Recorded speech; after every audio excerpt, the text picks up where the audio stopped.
La Chambre.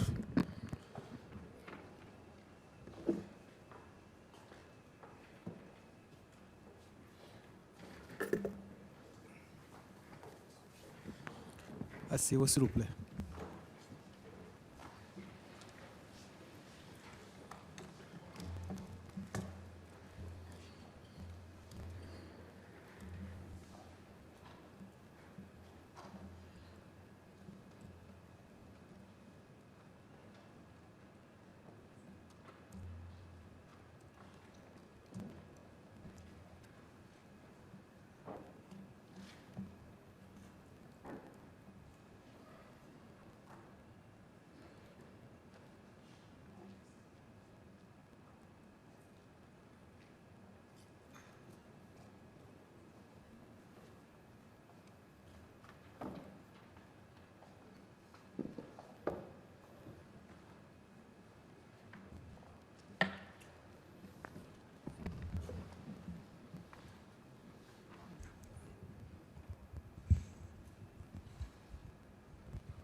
Bien, monsieur le témoin, nous allons poursuivre donc notre audience avec maintenant des questions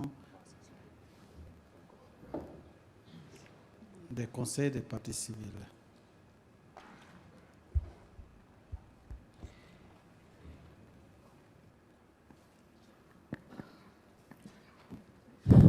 Merci, Monsieur le Président. Monsieur Gagolmon, avant vous ici, Monsieur Mamata Sanabakar, président de l'enquête qui a été ordonnée par le gouvernement tchadien, est passé et il nous a dit, il nous a décrit la DDS, son fonctionnement, les services qui relèvent de la DDS, et il nous a dit également que l'UNIR prêtait également main forte à la DDS. Je voudrais savoir, dans votre région, c'est-à-dire dans le Guéra, quel était le rôle exact de l'UNIR et celui de la DDS?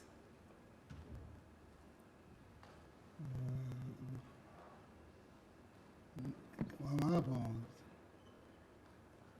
au Guéra, bon, moi, dès en fin de fait, je ne m'intéressais pas du tout de ces affaires. Mais seulement, je connais qu'il y a le secrétaire général de l'UNIR et comme vous le dites, il faisait les mêmes fonctions. On sait qui est de la DDS, qui est de la... Donc, un amalgame comme ça, il travaille mutuellement. Monsieur le témoin, on vous demande de parler dans les micros et essayer de parler de manière assez distincte pour qu'on puisse comprendre ce que vous dites. Parce que très souvent, on a des difficultés pour vous entendre et pour vous comprendre également. Donc, si vous pouvez peut-être vous rapprocher du micro et parler un peu plus fort, de sorte qu'on puisse vous comprendre. Bon. Au Guéra, on ne discute jamais, comment dirais-je, les gens de l'UNIR et puis les gens de la DDS. Bon. Eux, ils travaillent en collaboration. Et moi-même, comme je ne m'intéressais pas beaucoup de ces choses, je n'arrive même pas à distinguer qui est de l'UNIR, qui est de la DDS.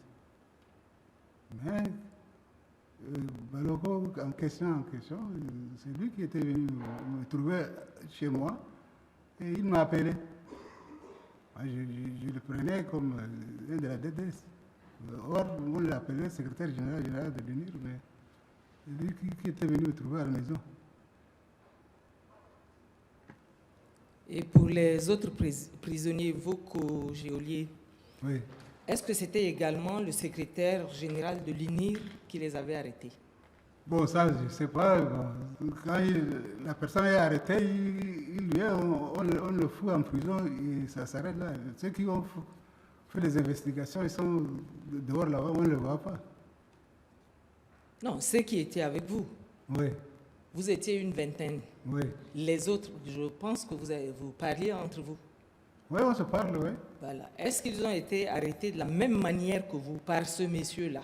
Ou alors y avait-il un autre service qui faisait le travail? Bon, ça moi, personnellement, je ne sais pas. Mais certains sont arrêtés par les. Je ne sais pas si c'est par les indicateurs ou par qui. Bon, et on les amène et on nous met en prison. Ce que je connais, c'est ça. Mais seulement que tel type m'a arrêté, tel type m'a arrêté. Bon. Eux-mêmes, ils ne connaissent pas. Mais ils savaient du moins qu'il y avait l'UNIR et la DDS qui fonctionnaient dans le Guéra. Il y en a. Donc vous ne pouvez pas me dire quelle est la force de frappe de l'UNIR à l'époque. Ouais, comme je disais, moi je ne m'intéresse pas beaucoup de ces affaires. Bon, l'UNIR, je n'ai jamais, comment dirais-je, fait des affaires. Moi je connais, je fais mon travail et puis je me repose. Mais seulement faire une distinction de l'UNIR avec les gens de DDS, qui m'a arrêté, tout ça, moi, ça je ne sais rien. Mais vous êtes arrêté, on vous amène en prison. Si vous avez la chance, vous sortez, vous n'avez pas la chance, c'est fini pour vous. Ok, parlons un peu de M. Salengaba. Oui. Vous dites que M. Salengaba habitait la rue de 40 mètres. Oui. C'est à Djamena ou à... C'est à Djamena. Et vous étiez à Bitkin. Vous pouvez nous parler de son arrestation, de sa disparition? Son arrestation, bon, lui, quand le problème a surgi, il était vers Mongo. Je crois de Mongo qu'il était arrêté. Mais on l'a transféré à N'Djamena. Et puis de là, on l'appelle revu jusqu'à aujourd'hui. Donc, que Dieu a pris son nom. Vous semblez pourtant dire que c'est à cause de M. Salengaba que vous avez été arrêté. C'est la question, l'interrogatoire, la question qu'on a posée à l'interrogatoire. Donc, je ne sais pas si c'est à cause de lui ou comment, mais tout de même, c'est l'interrogatoire qu'on m'a dit que, est-ce que vous connaissez Kassal Gaba? Je dis oui, Kassal Gaba, je le connais bien. Et c'est un oncle maternel. Et je ne peux pas dire qu'aujourd'hui, la situation est très difficile, que je peux nier que je ne le connais pas. Je le connais très bien. Parce que c'est un oncle maternel. Il est d'Apture, moi-même je suis d'Apture. Et on a grandi ensemble. Il a été arrêté avant votre arrestation ou après votre arrestation? Bon, ça, lui, il était arrêté, je crois, avant. Parce que lui, on le cherchait, ça, on le cherchait. Et il était vers Mongo là-bas. Le jour de son arrestation, ça je ne connais pas, mais tout de même, il était arrêté à Mongo et on l'a transféré en N'Djamena. Donc vous avez appris qu'il a été arrêté à Mongo, Ouais, transféré à N'Djamena simplement, avant que vous ne soyez arrêté vous-même? Non, ça, on a appris quand j'étais en prison déjà. Quand vous étiez en prison? Et puis on a appris qu'il est arrêté et puis il est transféré à N'Djamena. Parce qu'on était en prison et parce qu'on le cherchait, ça j'étais dehors. Mais quand il est arrêté, avant moi, ça je ne savais pas. Mais finalement, quand on est déjà en prison, on dit qu'on l'a trouvé et qu'il est transféré à N'Djamena. Qui est-ce qui le cherchait? Bon, quand l'autre qui là, Mahar Bidon était arrivé là, ils ne l'ont pas trouvé encore, mais il était au niveau de Mongo là-bas. C'est à partir de ce moment, ils l'ont cherché de tout moyen, ils ont fait tout moyen pour le trouver. Donc, c'est au niveau de la DDS, de Mongo, de Bitkin, même les militaires, tout le monde était assez trousse, mais fin de fin, on l'a trouvé à Mongo quand même.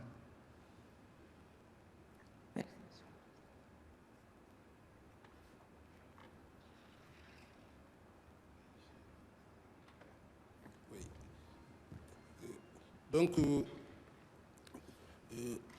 est-ce que vous leur avez expliqué que même si vous êtes apparenté à Salengaba, vous n'avez rien fait, vous ne faites pas de la politique, vous êtes un fonctionnaire?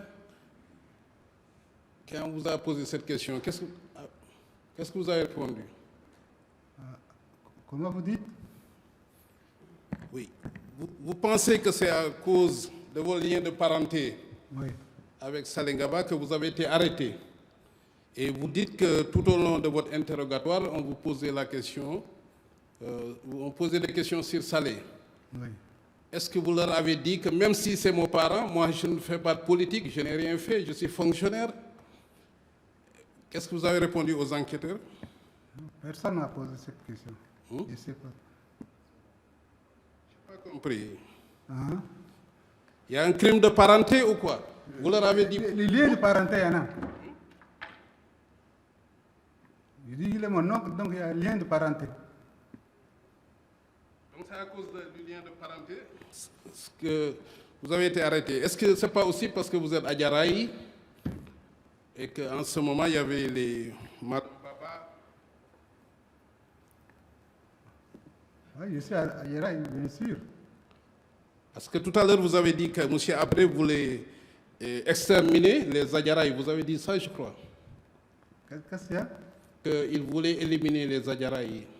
Oui, mais il a visé premièrement les Adjaraï parce que nous, on a suivi les conséquences les plus pires. Oui. Qu'est-ce qui vous fait dire qu'il y avait une volonté d'épuration des Adjaraï? Qu'est-ce qui vous fait dire ça? Mais parce que l'autre, peut-être Maldomba Abbas et Arun Goti sont partis rentrer en dissidence. C'est à partir de ce moment qu'il s'est tourné contre ses parents, surtout, contre leurs parents. Donc vous confirmez que vous n'avez jamais fait de politique? Jusqu'à l'heure où je vous parle, je n'ai jamais fait la politique. Donc, pendant les 9 mois, on vous a présenté un juge, un avocat. Et à part l'interrogatoire, qu'est-ce qui s'est passé? C'est-à-dire une arrestation arbitraire et ça s'arrête là. 9 mois, vous êtes resté en cellule, Oui. et on ne vous a rien dit. On ne m'a rien dit. D'accord, j'en ai...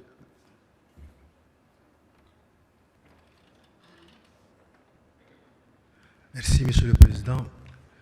Bonjour, Monsieur Davoubou. Vous avez parlé de Mamad Bidon. Vous avez eu à parler avec lui. Mamad Bidon était venu de N'Djamena avec des militaires. Vous l'avez vu au moment de l'exécution de 20 des 16. Est-ce qu'il était en tenue? Lui également, il était en tenue. Les militaires qui étaient là, c'était des militaires qui sont venus de N'Djamena. Ils étaient en quelle tenue? Les tenues militaires, chacun change de sa façon. Je ne sais pas, mais ils sont tous en tenue. Comment vous avez pu les distinguer des militaires de Bitkin? Parce qu'ils ont leur véhicule qui se promènent avec.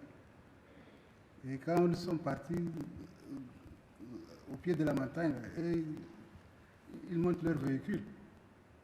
Nous sommes chargés de ce problème. Et fin, bon.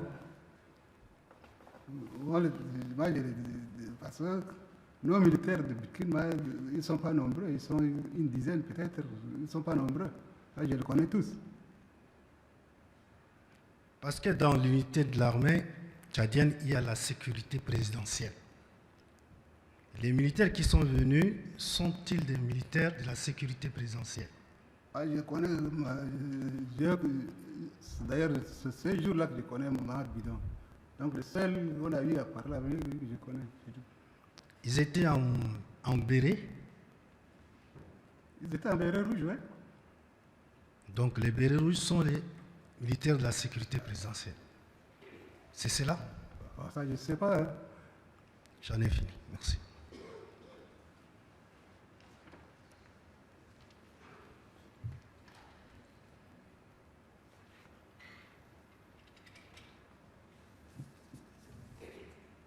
Monsieur le Président, j'ai 4 questions à poser à monsieur. Je ne ferai pas de commentaire, mais je vais me poser une dont la difficulté est compréhensible parce que monsieur a vécu. On essaie toujours, pour survivre, d'oublier ce qu'on a vécu d'horrible. Alors, j'en viens aux exécutions. Ils partent à 20, ils reviennent à 4. Comment explique-t-il, lui, qu'il soit revenu vie en vie, et les 3 autres aussi? Y avait-il entre ces 4 un lien qui permettait de l'expliquer, ou bien c'était vraiment du tirage au sort?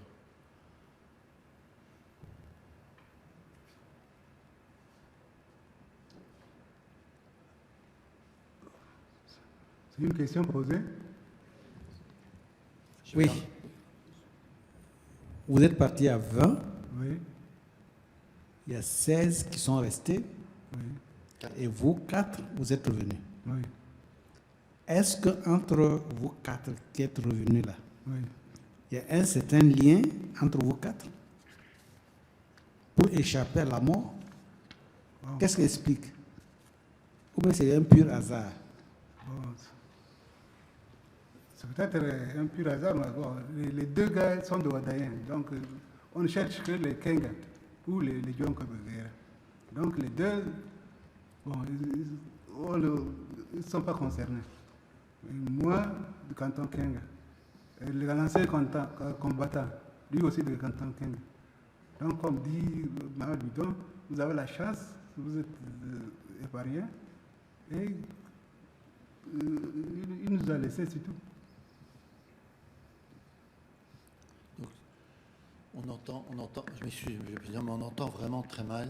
Si je comprends Il bien, explique qu'il y a 2 qui, oui, en réalité, ne sont pas recherchés oui, parce qu'ils n'intéressent pas les fans. Mais les 2 autres, lui et puis l'ancien combattant, en réalité, c'était eux qu'on devait exécuter. Mais, comme l'a dit M. Bidon, qu'ils ont eu de la chance.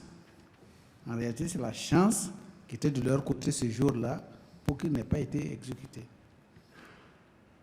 donc j'imagine que après ces moments, il retourne dans la cellule. Alors il nous a expliqué qu'il avait vécu dans une cellule avec, si j'entends bien, 20 personnes, mais j'ai cru comprendre aussi que son séjour avait été divisé, qu'il avait peut-être résidé dans une autre cellule. Est-ce qu'il a toujours été dans la même cellule? Quand nous sommes revenus, nous les 4, c'est-à-dire après l'exécution de 16, nous sommes revenus, c'était les deux gars oudaïens là, les 2, plus l'ancien combattant. 2 jours après, ils nous ont libérés. Donc moi, je suis resté dans la même prison là, jusqu'à finir les 6 mois là dans cette prison. Donc, au moment où une mission devrait venir de Djamena, c'est à partir de ce moment qu'on m'a écarté pour pour me mettre dans une cellule à moi seul. Donc, c'est comme ça que c'était passé. Mais pourquoi on vous a extrait, on vous a soustrait pour vous mettre dans une autre cellule? Vous pouvez nous dire ça aussi, pourquoi? Ça, je ne sais pas. Ça, c'est l'ordre au niveau de la prison, ils ont décidé. Je ne sais pas pourquoi. Parce qu'ils peut-être ils ne veulent pas me libérer avec les autres. J'ai attendu mon jour pour être libéré. C'était pour vous cacher? Hein? C'était pour vous cacher aux yeux de ceux qui venaient de la Non, je mission? me cachais comment? Non, je parle de ceux qui vous ont soustrait Oui. pour vous mettre dans une autre cellule. Est-ce que c'était pour vous cacher de la vue de la mission qui est arrivée? Bon. Parce que quand la mission était arrivée, ils ont ouvert la prison. Ceux qui étaient dans cette prison sont tous sortis. Et moi, j'étais dans une cellule seule. Donc, personne m'a pu demander où est tel monsieur. Donc, moi, je suis resté seul dans ma cellule. Il y a, Monsieur le Président, une raison pour laquelle je pose cette question, parce que le témoin a déclaré, peut-il le confirmer, chaque jour d'autres prisonniers mouraient de faim et certains sont tués chaque mardi et jeudi. Cela a duré 5 mois. Or, il est resté, si j'ai bien entendu, 9 mois.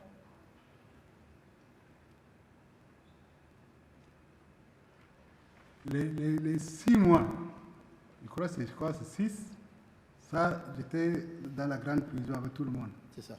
Et les 3 mois, quand on m'a mis dans une cellule seule, je suis resté 3 mois. Et en 1988, d'abord, au mois de février, qu'on m'a libéré. Donc, oui, c'est pas...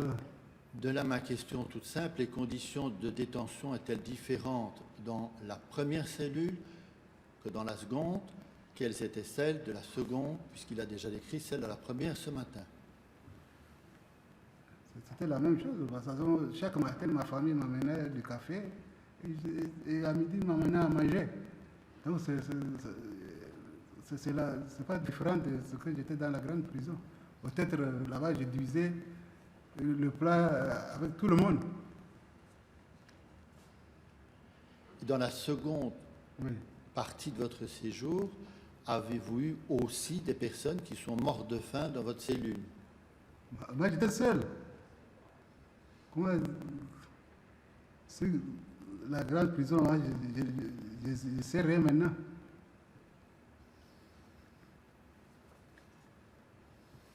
Je comprends que ce soit difficile, mais c'est tout de même important de savoir quelles sont les conditions dans lesquelles vivaient ceux qui étaient à côté de vous. C'était des Adjaraï aussi?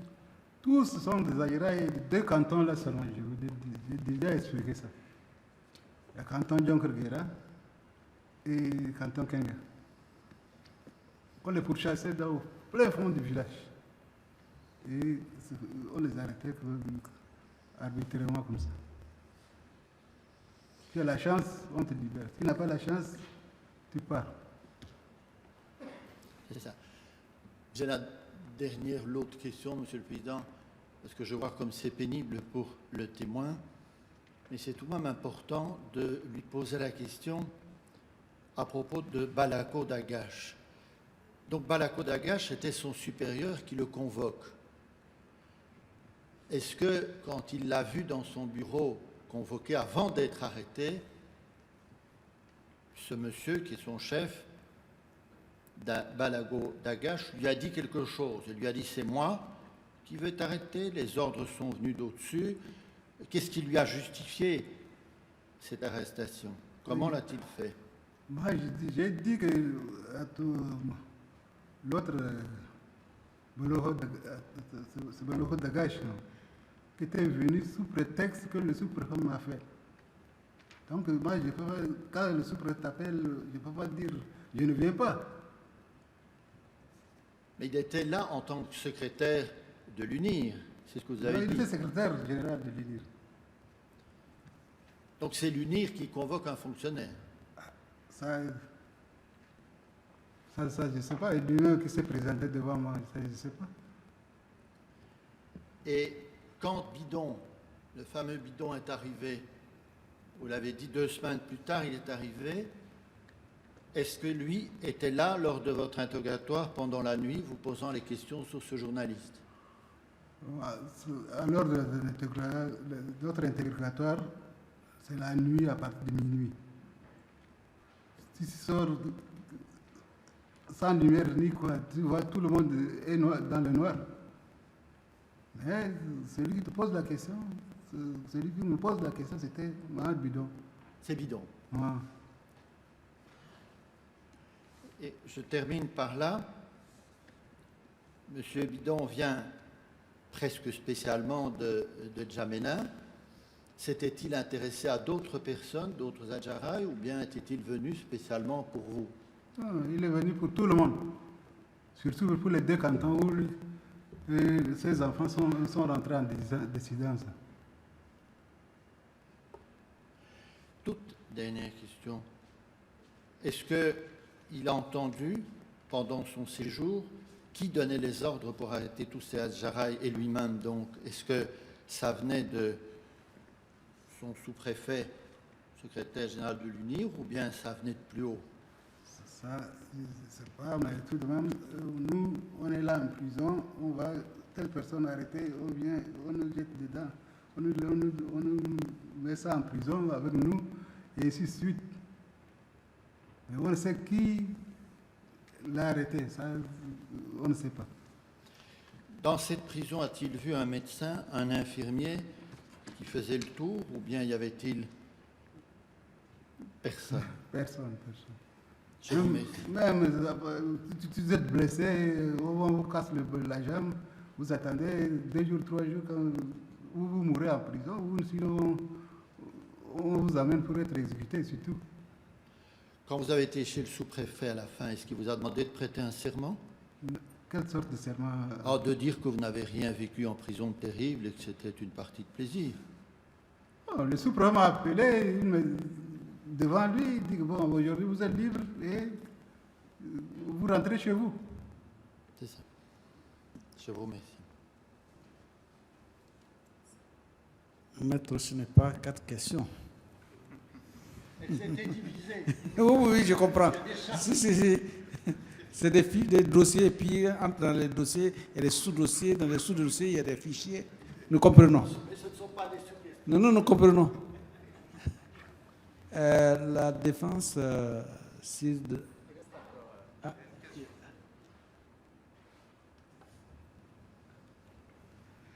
Merci, Monsieur le Président. Je voulais seulement avoir une précision. Est-ce que le témoin peut me dire avec exactitude, est-ce que la mission qui était venue pour procéder à l'exécution au niveau de Mont de Guerra est venue de N'Djamena, ou bien c'est une mission qui était au niveau du Guerra même? Les gens qui sont venus procéder à l'exécution au Mont de Guerra, Oui. ils sont venus de N'Djamena? Parce que vous avez parlé d'une pick-up et avec beaucoup des éléments. Je disais que c'est Mohamed Bidon qui dirigeait les opérations. Donc il venait de N'Djamena. Ok. Une dernière question, c'est que vous avez parlé des exécutions qui se faisaient entre mardi et jeudi. C'est-à-dire, dans la semaine, c'est 2 fois, si je comprends bien, mardi et jeudi. On enlevait les gens et on les tuait, c'est ça? Oui. Ok. C'était comme ça. Merci.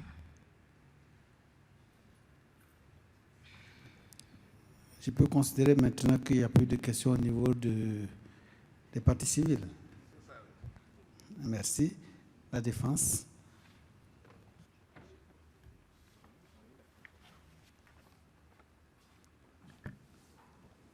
Merci, Monsieur le Président. Juste quelques questions à Monsieur Daboubou.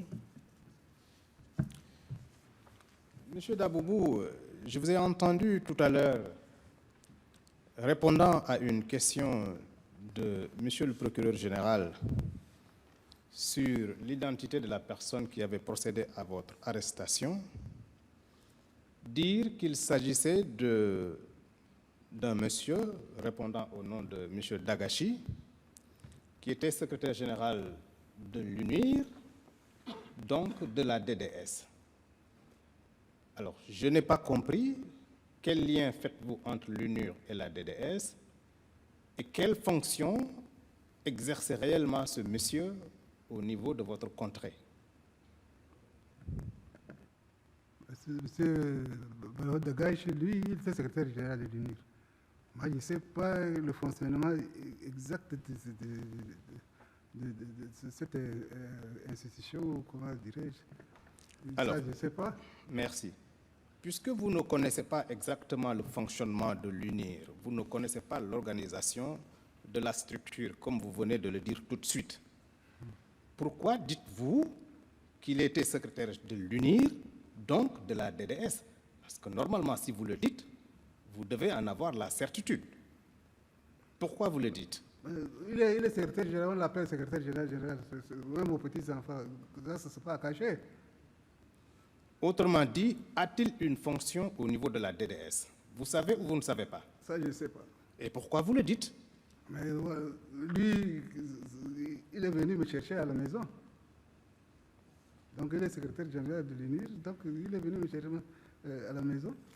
Ce n'est pas quelqu'un d'autre. Je ne conteste pas que c'est lui qui est venu vous chercher à la maison.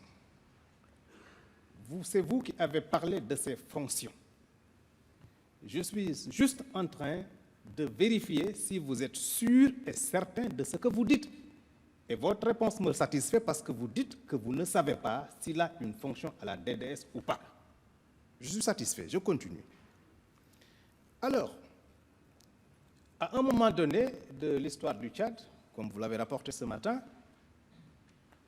on a assisté à des arrestations concernant des citoyens de l'ethnie Ajaraï, des citoyens de l'ethnie Zagawa, des Arabes et puis de tant d'autres, certainement. En ce qui concerne précisément les Ajaraï, je voudrais savoir si ce sont les membres de cette ethnie en rébellion qui étaient arrêtés, ou alors c'était les Ajaraï purement et simplement. Ou, si vous voulez que je sois plus précis encore, arrêtait-on parmi les membres de cette ethnie ceux qui étaient en rébellion, ou alors les arrêtait-on tous?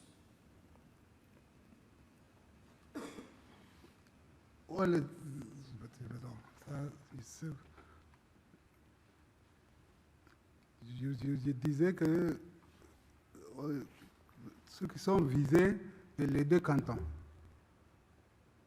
Donc, que tu sois Keng, que tu sois Djonko, si tu tombes entre leurs mains, on t'arrête. Et si tu as la chance, on te libère. Si tu n'as pas la chance, c'est fini pour toi. Donc, on ne cherchait pas seulement ceux qui étaient en rébellion. Non, très bien. Certains, dans leur champ même, on les a tués. Alors, dans ce cas, dans le camp où ces Ajaraï étaient gardés, vous deviez être plus nombreux que 20.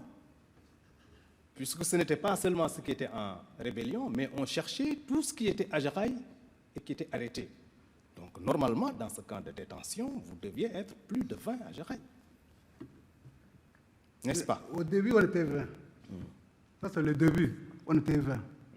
Mais quand le carnage a commencé, au fur et à mesure, les gens venaient, et comme je disais, chaque mardi, chaque jeudi, on enlève les gens pour les exécuter. Au moment où vous sortiez de prison, oui, il y avait encore combien de Ajaraï dans ce camp de détention? Oui, la mission de Djamena était venue les vider. La prison était vide, j'étais le seul en prison, c'est ce que je disais. Ok, très bien. Alors, vous avez dit ce matin ici que Mohamed Bidon a reçu l'ordre du président Abré de vous exécuter. Vous confirmez? Mais qui doit, si ce n'est pas Hissène Habré, qui doit donner l'ordre? Ce n'est pas ça la question. Ah. Je ne suis pas encore arrivé là. Je vous demande simplement si vous confirmez que c'est vous qui avez déclaré que Mohamed Bidon est venu vous voir et vous dire qu'il a reçu l'ordre du président Habré Non, je n'ai pas de vous dit exécuter. qu'il a reçu l'ordre. Il est venu nous voir. Il est venu en mission dans ce cadre. Oui. Donc, au début, on était 20 et il nous a pris dans le pick-up. Les 16 sont exécutés et nous sommes épargnés, nous sommes revenus. Donc, vous retirez la déclaration comme quoi il vous a dit qu'il a reçu l'ordre de Habré de vous exécuter. Parce que cette déclaration a été faite ici ce matin. Mais si vous la retirez, attendez la question. On ne polémique pas. Ce sont des commentaires, moi je veux bien. Ce ne sont pas des commentaires. Restez tranquille. Maintenant, je reste pas tranquille. Restez, Monsieur le Président, qu'il reste tranquille. Maître, Je n'interviens pas quand il interroge. poursuivez votre... Ça, je ne l'accepterai pas. Maître, c'est la Chambre que je vais vous adresser. Oui, Même si Monsieur le un de vos Président. confrères a un comportement qui, à la limite, trouble, vous demandez à la Chambre, effectivement, la Chambre réagira. Mais si vous prenez déjà les devants pour élever la discussion, ça pose problème. C'est que, Monsieur le Président, je suis assez correct pour souffrir tout ce qu'ils disent et tout ce qu'ils font. Mais à chaque fois que j'interviens, il y a toujours quelqu'un parmi eux pour torpiller ce que je suis en train de faire. Ça, je ne peux pas l'accepter. Oui, mais Il faut que ça soit clair. mais justement, la Chambre est là pour veiller à ce qu'il y ait une direction sereine des débats. C'est tout ce que j'attends. Donc, Maître, je voudrais aussi, à votre endroit, vous demander que vous puissiez vous calmer. Si effectivement il y a quelque chose qui semble ne pas être correct, bon, vous le signalez au niveau de la Chambre et puis bon, la Chambre réagira. Mais si vous vous adressez comme ça, ça le perturbe dans ces débats. Maître, je ne veux pas... Je suis particulièrement calme, mais moi je ne fais pas de commentaires, je pose des questions. Soit, mais justement, je crois que tout est noté. Et en temps opportun, on verra bien. Si c'est Maître. pour me faire perdre le fil de mes idées, ce sera de la Maître. peine perdue. Maître, Oui, poursuivez. merci. J'en étais à l'intervention de Mohamed Bidon. Vous avez déclaré ici que Mohamed Bidon vous a dit qu'il a reçu l'ordre du président Habré de vous exécuter. Et c'est pour cette raison que vous avez été trié, vous étiez 20, et vous avez été amené au lieu d'exécution. Alors, vous maintenez cette déclaration ou vous la retirez? Moi, j'ai dit que Mohamed Bidon avait était avec la mission de venir à Abikin. Et à partir de ce moment, il a reçu l'ordre du Hissène Habré. Sans Hissène Habré, est-ce qu'il a le droit de tuer les gens? Très bien. Alors, ça, vous comprenez quand même les choses. S'il reçoit l'ordre de Hissène Habré pour avoir le droit de tuer, c'est que si l'ordre tombe donc, il est obligé de tuer. Et pourtant, il ne vous a pas tué. Pourquoi? Il dit c'est la chance et ça s'arrête là. Qui peut le plus, peut le moins. Cela veut dire donc, n'est-ce pas, et c'est ça la question, qu'il a le pouvoir de tuer qui il veut et de laisser en vie qui il veut. N'est-ce pas? Oui, c'est la chance. Comme moi, je suis là, je suis en train de parler devant vous. Est-ce que alors vous avez la certitude que dans ce cas précis, c'est le président Habré qui lui a donné l'ordre de vous tuer? Et l'ordre doit devenir de qui maintenant? Je ne sais pas. Moi-même, je ne sais pas. Si c'est pas Ah, vous ne savez pas. Très bien. Vous avez répondu à ma c'est question. pas Hissène Habré. Oh, non. Ah. Vous avez répondu à la question. Non, je n'ai pas répondu. Je dis, Répondez alors. c'est l'ordre venu de venu d'Hissène Habré. Si ce n'est pas Hissène Habré, qui va donner l'ordre? Vous avez répondu à la question. Non, je n'ai pas répondu. Je dis, c'est l'ordre venu d'Hissène Habré. Si ce n'est pas Hissène Habré qui va donner l'ordre. Si ce n'est pas Hissène Habré, qui va donner l'ordre? C'est la question que je me pose encore. Est-ce que maintenant, dans le cas précis, vous êtes sûr et certain que l'ordre de vous tuer venait du président Hissène Habré?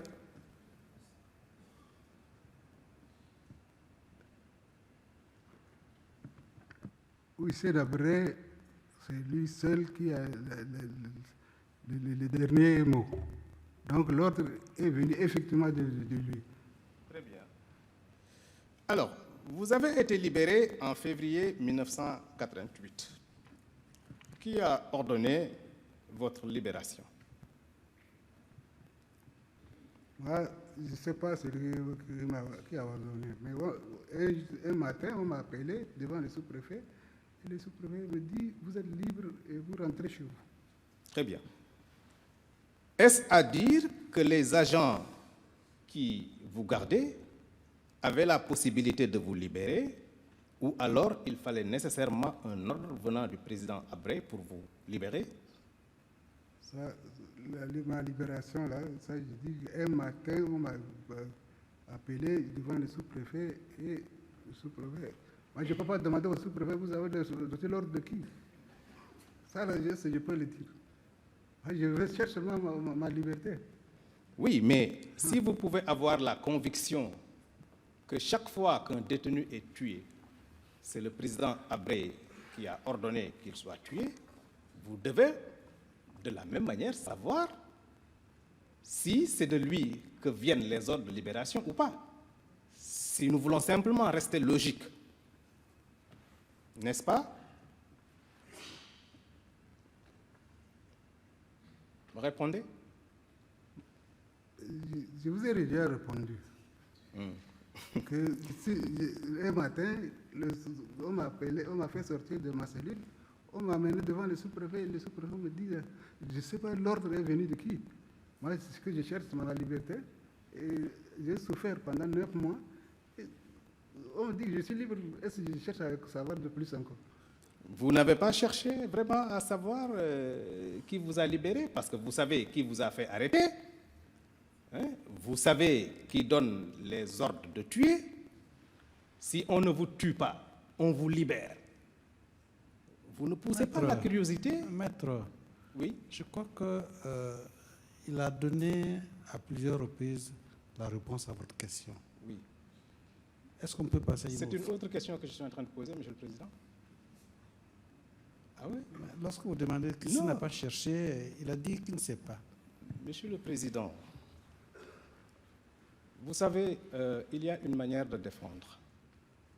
Nous posons des questions dans le sens de ce que nous allons plaider.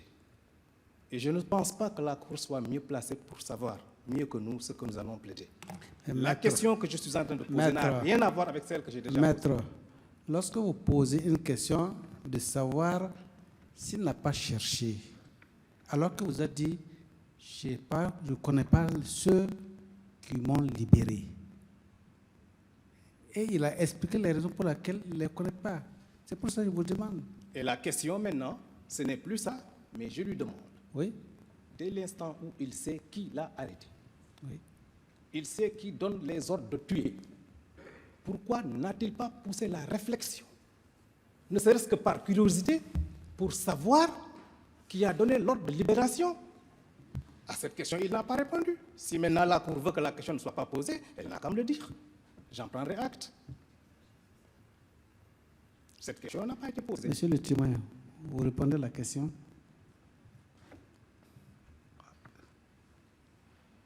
Moi, la question, qu'est-ce que je veux répondre? Je dis, moi, je serai celui qui m'a libéré. Un matin, on m'a fait sortir de ma cellule, on m'amène devant le sous-préfet me dit, vous êtes libre à partir d'aujourd'hui. Donc, vous pouvez rentrer chez vous. Très bien, je passe. Et ça s'arrête là. D'accord. Alors maintenant, j'en viens à votre compte bancaire, dont vous dites exactement qu'il a été raclé. Avant votre arrestation, le compte créditeur de ce compte était de 600 000 francs. Et lorsque vous êtes sorti de prison, après vérification, ce montant n'y était plus.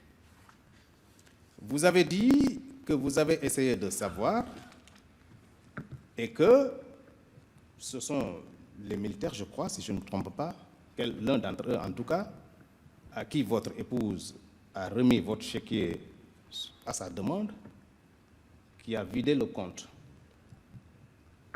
Ce qui est certain, c'est que vous n'avez pas signé le chèque. Et malgré tout, la banque a payé. Vous aviez le droit de demander à la banque l'identité de la personne qui a touché le chèque. Est-ce que vous l'avez fait? Je l'ai fait, mais je dis que le chèque, ils sont partis voir ma femme. Ma femme leur a donné le chéquier, ils ont pris un volet et puis ils sont partis à la banque. Mais au niveau de la banque, la caisse qui a payé, il n'a pas mentionné le nom de la personne. Vous me comprenez? Très bien, je comprends. Et à ce moment, le chèque est payé. Très bien. Qu'est-ce que je veux dire encore? Si le chèque est payé dans ces conditions, c'est par la faute de la banque. C'est par la faute de la banque. Qui a commis, qui a commis une légèreté grossière. Parce qu'une banque qui paye un chèque sans mentionner le nom du bénéficiaire du chèque, ça c'est une faute. Est-ce que vous avez engagé la responsabilité de la banque pour obtenir réparation de votre préjudice? Parce que ça c'est une action qui vous est offerte. Est-ce que vous l'avez fait? La personne qui a été venue voir ma famille, qui a pris un volet de chèque, j'ai donné son nom. C'est Adam.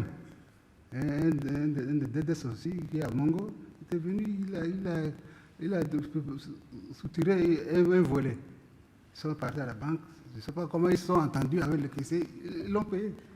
Vous avez déposé une plainte contre ce monsieur? Non, qui a volé le chèque? je n'ai pas déposé. Vous ne l'avez pas fait? Je ne l'ai pas fait. Vous n'avez pas non plus intenté une action contre la banque.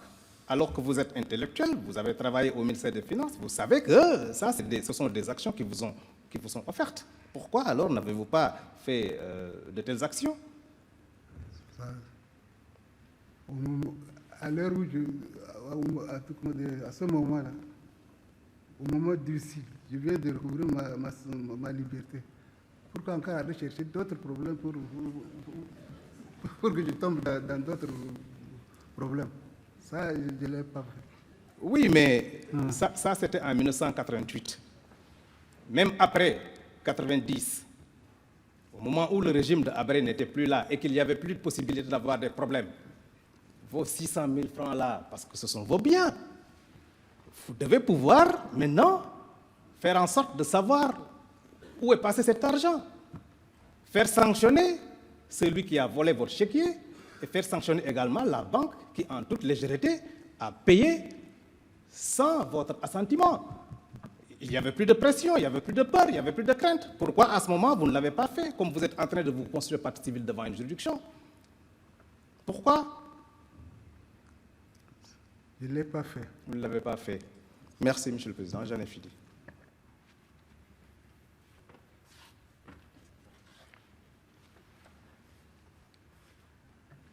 Merci, Monsieur le Président, Messieurs de la Cour. Je vais tâcher d'être extrêmement bref. Je ne vous dirai pas combien de questions je vais poser, parce que vous allez m'en tenir rigueur, Monsieur le Président. Je voudrais saluer Monsieur Gamolgo, c'est ça? C'est votre nom, monsieur? C'est Gagolmo. Gagolmo. Oui. D'accord. Voilà. Alors, moi, j'ai relevé dans votre déclaration, qui figure donc à la cote D81, lorsque vous avez déposé, suivant le procès verbal, j'ai relevé qu'il y avait beaucoup de on. J'en ai relevé 4 ou 5, des on. Des on, en fait, qui servent de sujet à des affirmations. Vous savez que on, c'est un pronom indéfini, vous le savez? On. C'est un pronom indéfini. Ça peut être tout le monde. Alors, par exemple, quand vous dites quand vous dites « on m'a arrêté », qui c'est qui vous a arrêté précisément? Moi, c'est simplement pour voir clair avec vous, hein, monsieur Daboubou. Je vais vous appeler Daboubou, ça va être plus simple. Comme ça, je ne vais pas écorcher votre nom. Qui c'est qui vous a arrêté? Vous avez souvenance de la personne qui vous a arrêté, qui vous a signifié votre arrestation? Il dit que votre, comment dirais-je, Balogo Dagash est Oui. venu me trouver à la maison. Oui. Et il, sous prétexte que le suprême m'appelle. D'accord. Je suis sorti. Les éléments qui étaient, on m'a conduit directement en prison, au camp militaire. D'accord. Donc, 11, bon. D'accord. Je comprends. Sur le mot 11. Je comprends que vous ne connaissiez pas la personne qui vous a signifié que vous étiez en état d'arrestation. Ça, je le conçois aisément, il n'y a pas de problème. Dites-moi, à un moment, j'ai cru croire que M. Balako Dagash et le sous-préfet étaient la même personne. Et j'allais faire cette confusion de bonne foi, croyez-moi, M. Daboubou. Donc, c'est deux personnes différentes. Monsieur le secrétaire général de l'UNIR et le sous-préfet, ce sont deux personnes physiques différentes? Oui? C'est deux personnes différentes. D'accord, très bien. Non, c'est bon, c'est bon, c'est bon. J'ai dit prétexte, sous prétexte. Donc, c'est Balogo qui était. D'accord, j'ai compris. Non, je voulais simplement m'en assurer. Vous dites qu'il était secrétaire général de l'UNIR. Il était secrétaire général national? C'est simplement pour savoir. Il était secrétaire général national ou simplement départemental ou au niveau de la contrée? Au niveau de la contrée seulement. Ah, d'accord. Donc, il était secrétaire général, départemental ou cantonal, si on peut dire, quoi, en quelque sorte. C'est ça? C'est ça. Voilà, c'est ce que je voulais savoir. Vous dites que 2 semaines plus tard, M. Mahamad Bidon est arrivé. C'est ça? À Mongo, c'est ça? Enfin, là où vous étiez, à Bitkin, c'est ça? Oui, à Bitkin, pardon, autant pour moi, c'est pas grave. Il est arrivé de... Comment vous avez su qu'il était arrivé? Puisque vous étiez, je suppose, déjà détenu depuis 15 jours, 2 semaines, quoi. Oui, mais suivant les interrogations, c'est lui qui nous appelait la nuit. D'accord. Il vous a appelé, et puis c'est comme ça que vous avez su qu'il... Et c'était la première fois que vous le voyez? Oui, c'est ça. Vous ne le connaissiez pas avant? Je ne le connaissais pas. D'accord, très bien. Voilà. C'est bien, voilà, on va... Vous savez qui vous a questionné, qui vous a interrogé quand vous étiez en prison, quand on vous a arrêté, pour vous demander est-ce que vous connaissiez M. Ngaba, etc. Vous connaissez la personne qui vous a interrogé? Il dit que c'était Mahamad Bidon. Ah, c'est M. Bidon qui vous a... Donc, au lieu de on aurait pu mettre Mahamad Bidon m'a interrogé, etc. C'est ça? C'est lui qui a procédé à l'interrogatoire? Oui. D'accord. C'est déjà mieux que on. D'accord, d'accord, d'accord. Vous dites que vous avez subi simplement des souffrances morales, hein, c'est bien ça? D'accord, très bien. Bon, maintenant, moi, je voudrais essayer de voir un peu plus clair avec vous, pour nous éclairer, simplement. Hein, vous savez, je ne vous fais pas de reproches, hein, je ne veux pas vous timorer, je ne veux pas vous accabler, loin de là. Hein. C'est simplement pour que, ensemble, nous essayons d'éclairer un peu tout le monde, et plus particulièrement la Cour. À une des questions qui vous a été posée, la réponse numéro 7, vous dites « Les connaissances que j'ai eues sur certaines victimes est que le 16 juin 87, Mahamad Bidon, entouré de ces éléments, nous fait sortir de la prison et nous a embarqués dans une pick-up bâchée, ou dans un pick-up bâché, c'est bien ça, pour vous emmener au Mont Guéra. Et vous nous avez expliqué que, à peu près, qu'arrivé là-bas, on vous a scindé, on vous a séparé en 2 groupes, un groupe de 16 et un groupe de 4, c'est ça? C'est dès que vous êtes descendu du pick-up que cette séparation a été faite? Ou est-ce qu'il y a eu des conciliabules d'abord, etc. Et puis ensuite, s'est écoulé un certain temps avant qu'on vous sépare?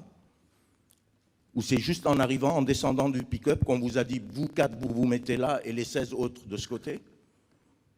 On est arrivé, nous sommes descendus. Oui, oui. Et nous, les 4, bon, moi, on me retire, on le retire. Oui. Les 2, on le retire. Ça fait 4. On vous met de côté, tout de suite, en descendant du pick-up. Les autres sont emportés. D'accord. Vous nous avez dit que les 16 autres qui ont été emportés et qui auraient été exécutés, parce que vous supposez qu'ils ont été exécutés parce que ça aurait été fait derrière l'autre côté de la montagne, mais vous avez entendu des coups de feu. On va y revenir. Donc, les 16 autres auraient été exécutés, vous nous avez expliqué, je crois, hein, c'est simplement pour confirmation, parce qu'ils appartenaient à 2 cantons, c'est ça? Moi-même, je suis du canton. À 2 cantons, c'est ça, hein? Parce qu'ils appartenaient donc à 2 cantons et ils étaient recherchés, c'est bien ça? Non, alors, c'est là où je veux voir. Avant moi. Oui. Et moi, je suis venu et ce jour, on nous a fait sortir et les 16 sont exécutés et nous, les 4. J'ai compris, monsieur Daboubou, j'ai compris. J'essaye simplement de mieux comprendre parce que vous allez savoir tout de suite pourquoi je vous pose cette question. Vous m'avez dit, dès qu'on est arrivé au mont Guéra, nous sommes descendus du pick-up et immédiatement, ils ont procédé à une séparation en 2 groupes. Vous 4 de côté et les 16 autres de l'autre, qui auraient été exécutés par la suite. Très bien. Jusque-là, je vous suis. Et vous nous aviez expliqué que si les 16 autres avaient été exécutés, c'est parce qu'ils provenaient, ils étaient originaires de 2 mêmes cantons. C'est bien ça. Mais que vous étiez d'un autre canton. Il y avait un monsieur qui était ancien combattant et les 2 autres provenaient également d'une autre contrée. C'est pour cette raison qu'on vous aurait mis de côté. C'est ça? Je ne sais pas comment vous m'avez compris. Je vais essayer. Je vais faire l'effort intellectuel de vous comprendre. Je disais que nous, les 4, on nous a mis de côté et les 16 sont exécutés. D'accord. Pourquoi on vous a épargné? Voilà, alors, je vais vous poser la question. Pourquoi avez-vous été épargné? Mais comme disait Mahmoud Bidon, il dit qu'on a la chance. Pardon, parlez doucement au micro parce qu'il y a des noms que je n'entends pas. C'est ce que je veux. Il y a des choses qui m'ont échappé tout à l'heure parce que vous ne parliez pas au micro. Donc, pourquoi avez-vous été épargné avec les 3 autres? Pour quelle raison? Mahmoud Bidon disait qu'on a la chance et c'est la chance qui nous a souri. Il vous l'a dit où? Là-bas, sur place? Sur place, non? Alors pourquoi vous aurait-il emmené les 20? À votre avis, pourquoi ne vous aurait-il pas déjà laissé à la maison d'arrêt, à la prison, et emmené les 16 autres? Pourquoi vous emmenez jusqu'au Mont Guéra et arrivé immédiatement au Mont Guéra, on fait 2 groupes et il vous annonce tout de suite d'emblée, je vous épargne pour telle et telle raison, c'est les 16 autres qu'on va exécuter. Pourquoi? Vous comprenez ma préoccupation? Il y a quelque chose qui m'intrigue dans ça. Il aurait pu vous laisser, vous, tous les 4, en prison et emmener les 16 autres. Pourquoi vous était-ce pour vous faire une promenade? Pour vous sortir un peu? Ils sont libres de leurs actes. On peut refaire. Oui, mais enfin, nous sommes tous libres de nos actes. Mais vous savez, il y a des actes qui répondent à une certaine logique, à une certaine cohérence, et il y a des actes pour lesquels, quand même, on est en droit de se poser des questions. Alors moi, ma question, elle est très simple. Dans quel but? Pour quelle raison, à votre avis, Monsieur Bidon, vous aurez emmené tous les 20 pour qu'une fois arrivé là-bas, immédiatement, séance tenante, il procède à la séparation de 2 groupes, et tout de suite après, il vous dit, vous êtes épargné pour telle ou telle raison, ou vous êtes tout simplement épargné sans vous donner de raison, et procéder à l'exécution des 16 autres. Cela vous paraît logique? Pourquoi ne vous a-t-il pas laissé en prison et emmené les 16 autres? Puisqu'il savait au départ que ce sont ces 16 qu'il allait exécuter et que vous, il allait vous épargner. Ça relève de... Ça vous a pas vous comprenez mon... Mahmoud Bidon lui-même dit qu'on a la chance. Et c'est cette chance qu'il nous a laissé. Mais pourquoi il ne vous l'a pas dit en prison avant de partir? Vous 4, vous allez rester parce que vous avez de la chance, j'emmène les 16 autres. Il dit que la personne est libre de ses actes, donc il décide quand il veut. Ah, il décide quand il veut. C'est lui qui prend les décisions, alors. Mais alors, qu'est-ce que vous voulez que je faut dire? La vérité. Je vous explique, C'est ce que je veux que vous me disiez. La vérité, monsieur Daboubou. Je ne demande qu'à savoir exactement la vérité, voilà. J'ai dit que moi-même, je ne sais pas la raison pour laquelle nous sommes épargnés. Mais lui-même, il a dit que nous avons la chance. Donc la chance nous a souri. Il ne vous a pas dit pourquoi? Il vous a dit la chance, c'est tout? La chance, c'est tout. C'est tout. C'est tout. Donc si vous êtes aujourd'hui en vie, c'est grâce à la chance. Peut-être sans doute. D'accord. Et puis, quand vous avez été libéré, à charge pour vous, donc l'annonce vous a été faite par monsieur le sous-préfet, à charge pour vous de vous rendre à la préfecture, chez monsieur le préfet, qui vous a remis votre ordre de libération. C'est bien ça? C'est pas Mme Bidon qui vous a donné votre ordre de libération? C'est pas une autre autorité? Personne d'autre? C'est bien la préfecture, monsieur le préfet? C'est le préfet qui nous a donné. Il était signé de la main du préfet, avec le cachet de la préfecture. D'accord. Et vous avez essayé de retrouver votre 37 bœufs et votre charrue. Vous vous êtes renseigné un peu, puisque vous êtes originaire de la région. On n'a pas pu vous renseigner, la famille, les amis, vous dire qu'est-ce qui s'est passé? Comment voulez-vous que les 600 000 même, je n'ai pas posé. Non, je ne vous parle pas des 600 000. Les 600 000, vous vous êtes expliqué là-dessus. La Cour appréciera et nous, on prend acte de vos explications. Mais vos 37 bœufs, vous avez essayé de les retrouver? 37 bœufs, quand même, c'est un beau cheptel. Hein. C'est pas un bœuf, ni 2 bœufs, ni 3 bœufs. Hein. C'est 37 bœufs, c'est un beau petit troupeau. Vous vous êtes renseigné auprès de votre famille, des amis, des gens de votre ethnie, etc., pour savoir ce qui était arrivé, les 37 bœufs? Ils ont ramassé, ils ont emporté la destination, on ne connaît pas. D'accord. Ils sont perdants, ils vont rester. Vous n'avez jamais cherché à savoir où sont vos 37 bœufs? C'est disparu. D'accord. Et aujourd'hui, vous demandez à la Cour, éventuellement, d'en évaluer le montant, c'est ça? Si, hier. Si, pardon? Justice hier. C'est comme ça que vous concevez la justice? Mais ça, moi, je demande à la Cour si la justice hier, je réclame. Oui. Pensez-vous que quelqu'un qui se prévaut de sa propre turpitude, pensez-vous, monsieur Daboubou, monsieur Daboubou, pensez-vous que quelqu'un qui se prévaut de sa propre turpitude peut demander réparation d'un dommage qu'il aurait subi? Maître, Je vous remercie, monsieur le président, je remercie la Cour, je remercie monsieur Daboubou. personne n'est... Bien, je me garde aussi de dire le même mot. Bref.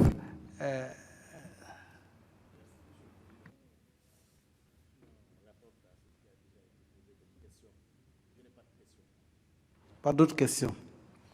Bien, la Cour vous remercie. La Chambre. Bien, monsieur le témoin, vous êtes au terme donc de votre déposition devant cette Chambre. La Chambre vous remercie d'être venu et d'avoir partagé avec elle ce dont vous avez eu connaissance concernant les événements qui sont soumis à l'appréciation de la Chambre. La Chambre vous en remercie et dit qu'à partir de maintenant, vous êtes libre, vous pourrez partir dans votre foyer. Merci, monsieur le président. Suite sera donnée certainement à votre requête. Bon, je vous remercie bien.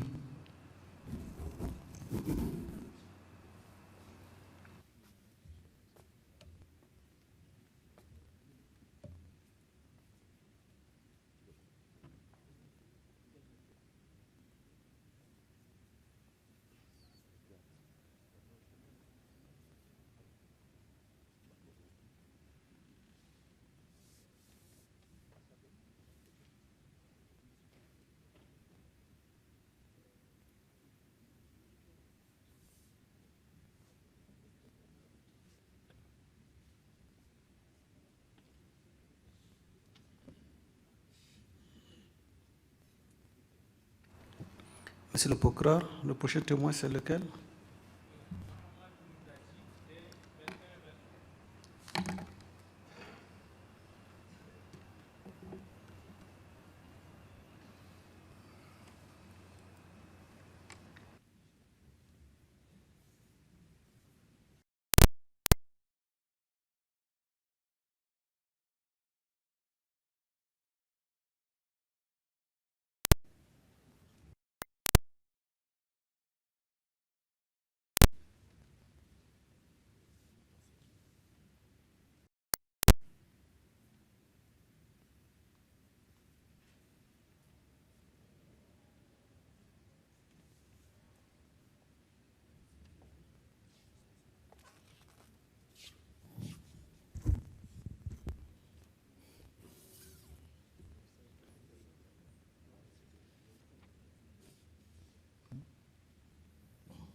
Bonsoir, monsieur le témoin. Bonsoir. Mais vous comparaissez à titre de témoin devant cette chambre. Avant toute chose, nous aimerions savoir, est-ce que vous êtes consulté partie civile dans ce dossier? Effectivement. Bien. Pour ce faire, donc, la chambre va vous entendre à qualité donc, de témoin victime, partie civile, et ne va pas donc recueillir votre serment, mais va vous demander de décliner votre identité, c'est-à-dire nom, prénom, âge, profession. Donc, je vous demande donc de porter la connaissance de la Chambre ces éléments.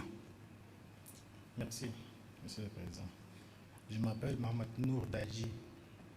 Je suis le fils de M. Ahmed Mohamed Dadji et de H. Kabira. Je suis né le 28 février 1970 à N'Djamena. Je suis un ingénieur en pétrole. Je suis le chef du département des opérations et inspection à la Société des hydrocarbures de Tchad, SHT, Société nationale. Ok, merci. Donc, vous allez dire succinctement, en tout cas, ce dont vous avez eu connaissance et que vous souhaiteriez partager avec la Chambre pour l'éclairer sur les événements qui sont soumis à son appréciation.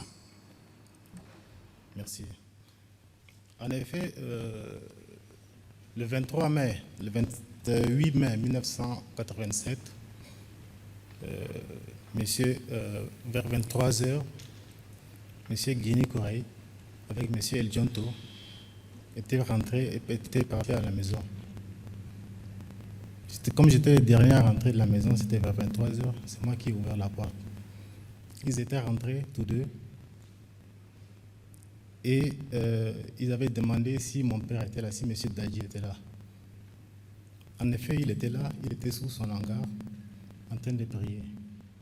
Il m'a dit, il faut que vous le faites parvenir. Je suis parti le voir, il a dit, mais on vous demande. Il s'est levé, et ils ont dit à ce moment, c'était Guini Kouraï qui avait dit, le président nous envoie vous chercher. J'ai dit, ok, donnez-moi le temps de m'échanger. Comme il était en boubou, à l'intérieur de boubou, il est parti prendre son boubou, et il est reparti. Il était parti avec eux. Quand il sortait, on était 4. Adjunto, Guini Kouraï, M. Dadji et moi.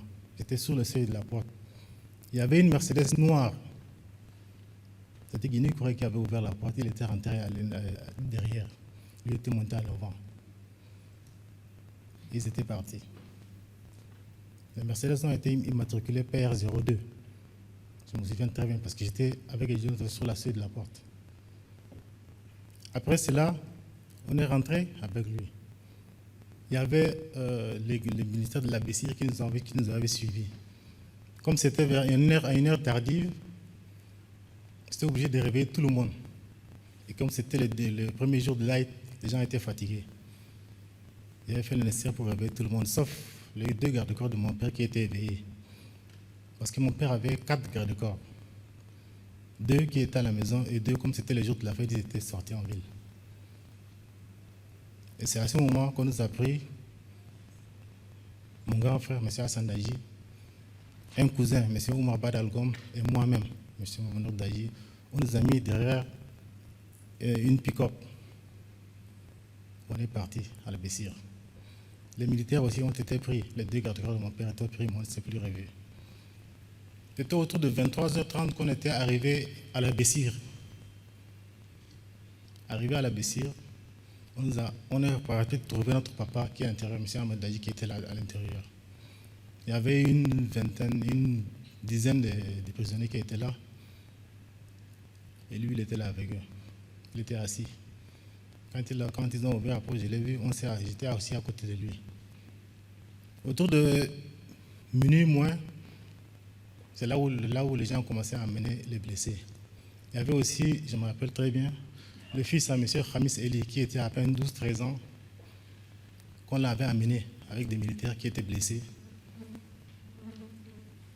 Et comme il pleurait, il a directement sauté sur le cou de mon père, qu'il était en train de le consoler. C'est après qu'il lui a demandé, mais qu'est-ce qui se passe? Il dit, mon père et mon grand frère ont été tués. Parce que le père n'a pas accepté et le fils a aussi pris les armes avec lui, comme c'était des militaires.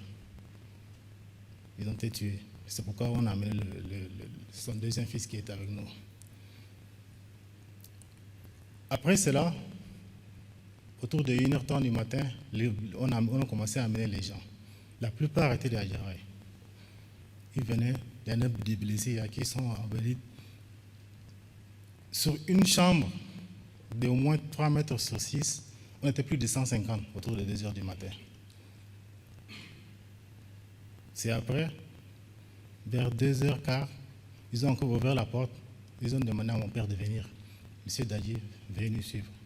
Il était montré, comme j'étais en face de la porte, il était monté dans la même Mercedes. Et il a démarré, ils sont partis. Nous, on était là. C'est vers 4 heures du matin qu'ils ont commencé à enlever un à un les militaires. Mais ce n'était pas plus de 5 jusqu'au petit matin. 2 jours après, on nous a appelés. Il y avait la 404 Bachir qui était là. On était montés. Mon grand frère, Hassan Dadji, le cousin Oumar Bada et moi-même. Nous sommes montés dans les pick-up. Ils nous ont envoyés à la salle d'interrogatoire. Dans la salle d'interrogatoire, il y avait une chambre. Et la deuxième, il y avait une antichambre où ils avaient les gars qui étaient en train d'être torturés. Le premier jour, quand on était venu, autour de la table, il y avait M. El Djonto, il y avait Toukaliki, il y avait Djad Damala, il y avait Issa Roy, il y avait Abba Ranges. Il y avait une 6e personne qui nous faisait dos parce qu'il était en train de taper à la machine, que je n'ai pas pu identifier. Il y avait juste une petite lumière qui était en train de filtrer. Dans l'autre chambre, il y avait une chaise, il y avait Oumar Bakar Torbo qui était là, debout, avec 2 gars que je n'ai pas pu identifier. Ce premier jour, quand on était venu, il y avait un militaire, Hadjiraï, qui était sur la table. Il était attaché, assis, attaché, et les mains étaient sur la table. C'était un truc que je ne peux pas oublier. Dites-vous bien, on lui a arraché les 10 ongles avec une pince, et il n'a pas bronché. Il n'a pas bronché. Imaginez la scène. J'étais le plus petit, j'avais pleuré à chaudes larmes. Je ne pouvais pas contenir ça. À 17 ans, on vous fait voir de telles atrocités. Ça, c'était le premier jour. Il faisait le tour de table, il nous questionnait. Quelles étaient les activités de votre papa? On a dit, mais il est avec vous. Autant lui poser la question. S'il n'était pas là, mais il était avec nous. Posez-lui vous-même la question. Après, c'est où est-ce qu'il cachait tes armes? Je dis, mais nous, on ne connaît pas ça. Après, ils ont parlé entre eux et ils nous ont ramenés en cellule. 2 jours après, c'était la même chose. On était venus, on était debout. Et avant tout interrogatoire, il y avait toujours quelqu'un qu'on torturait. Cette fois-ci, c'était quelqu'un qu'on avait pris en abattage. On l'avait attaché derrière le dos. C'était tellement violent qu'on sentait même ses os craqueler. Imaginez le sort. On nous a posé la même question. Ils étaient répartis. Après, on était répartis. 2 jours encore après, on nous fait venir encore. Cette fois-ci, là où on était debout, il y avait un cadavre qui était là, dont le sang gisait. On est obligé de retirer le cadavre pour qu'on soit debout. Imaginez le sort. Et puis, ils ont torturé quelqu'un, ils nous ont posé la même question. Après, on est reparti en prison, à la Bessire. 2 semaines après, on nous a relâchés. Il y avait la même 404 qui était venue. Il nous a pris, on nous a déposés derrière le camp sur la place de narration. Avant, c'était en face du camp de martyrs. Et on nous a dit, vous n'avez rien vu, vous n'avez rien su, rentrez chez vous. On était obligés de rentrer jusqu'à la rue de 40 à pied, notre domicile familial. Une fois arrivés, dans la maison, on avait 3 véhicules. Une 404 pick-up, une 504 familiale et une 505. La 505 était pour la Sonasud parce que mon père était le PDG de la Sonasud, le président directeur général de la Sonasud en 7 ans, en fonction. Les véhicules avaient disparu. On avait passé la nuit. C'était les retrouvailles, c'était les pleurs avec la maman, qui inquiétait pour nous. Le lendemain matin, vers 10 h, M. Djad Damala était venu avec la Bessire. C'est là où le pillage de la maison a commencé. Ils sont venus, ils ont dit que nous, on est venus tout pour ramasser les effets de Dadji. Ils ont fait pendant de 10 h, il y avait une véléra avec les militaires de la Bessire. Ils ont tout emporté. À part les effets que ma mère a pu prendre d'urgence, ils ont tout emporté. Même nos motos, à ce moment, on avait des motos à la maison, ont été pris. Nous étions des élèves en ce temps. Il y avait les frigos, la cuisine, ils ont vidé la cuisine, les postes téléviseurs. Tout a été pris. Même la machine à laver qui était branchée, ils ont débranché, ils ont pris, là on partait. Et on nous a demandé de quitter la maison de M. Dadji. On était partis dans notre deuxième maison, 6 à l'avenue Alifa Zizerti. Là aussi, le lendemain matin, on est venu encore, M. Djad Damala est venu, il m'avait trouvé une fois de plus sur le seuil de la porte pour me dire que ça aussi c'est la maison de M. Dadji et on a besoin de la récupérer. Je lui ai répondu que d'abord, moi je suis le fils de Dadji, s'il faut récupérer c'est d'abord moi, la maison ce n'est qu'un bien matériel. Il dit non, les ordres étaient qu'on veut récupérer la maison. Après ça, on était obligé de quitter. On était parti à Mboussal, un quartier vers le sud de N'Djamena. C'était une cousine qui nous avait recueillis.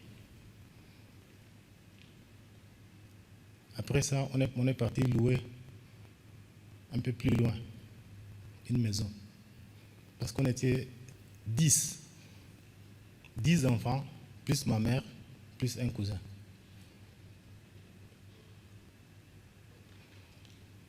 Imaginez. On a fait 1 an. Imaginez ce que la maman a dû subir. Sans ressources. Et on nous suivait parce que j'avais des amis qui étaient là, qui nous disaient de faire attention et de ne pas nous promener et de rester à la maison. À ce temps, j'ai commencé à faire le Sacré-Cœur. Je partais à l'école et revenais avec mon grand frère et ma grande sœur. Imaginez ce qu'a dû subir cette dame, sans ressources. Parfois, je me rappelle, c'est douloureux. Elle était là en train de pleurer. Parce qu'on était 10, hein, le premier à 20 ans et le dernier à peine 1 an. Pour nous autres qui sommes grands, il n'y a pas de problème. Mais imaginez pour les autres, les petits de 1 an, 3 ans, 5 ans. Ils étaient habitués à 3 repas par jour. Et subitement vient la demander, elle n'en a pas. Je la trouve souvent en train de pleurer. Ça n'a pas du tout été facile.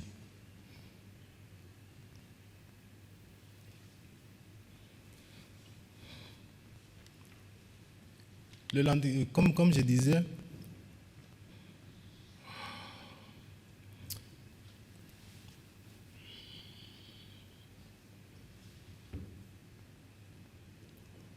Excusez-moi un peu, j'étais un peu perdu dans les idées.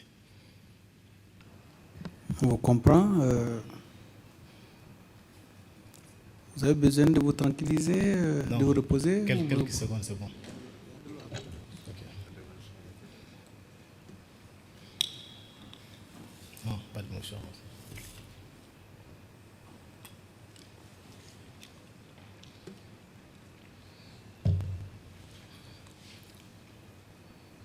Merci.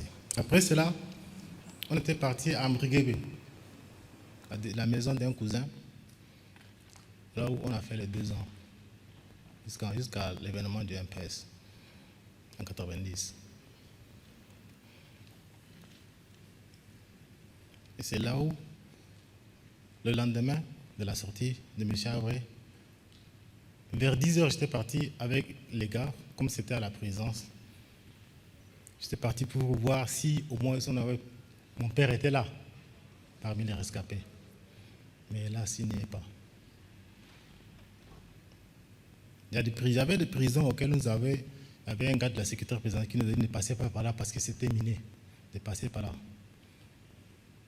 Et je lui ai demandé, comme c'est aussi un gars à Gérard, je lui ai demandé, mais qu'en est-il pour mon père?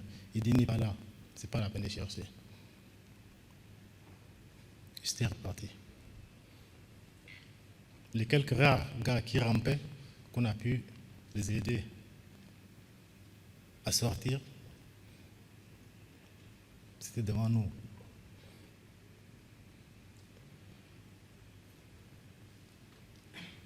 C'était ça, l'événement. C'est la vraie.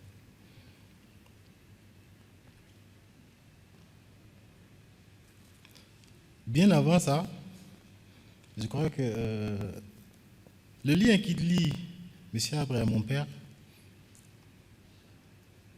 c'était d'abord parce qu'ils étaient dans les années 68-69. Ils étaient étudiants à Paris. Mon père était à l'IAP de Paris. Et c'était Abré qui était le président des étudiants là-bas. Je crois que c'est à ce moment qu'ils ont pu pactiser. Parmi ceux-ci, parmi ses camarades, il y avait Sungui Ahmed, le Mama Djiber, il y avait également Youssougou, et plein d'autres qui étaient ensemble, qui fréquentaient ensemble. Et après, durant toute cette période, mon père était soit premier conseiller, soit secrétaire d'ambassade.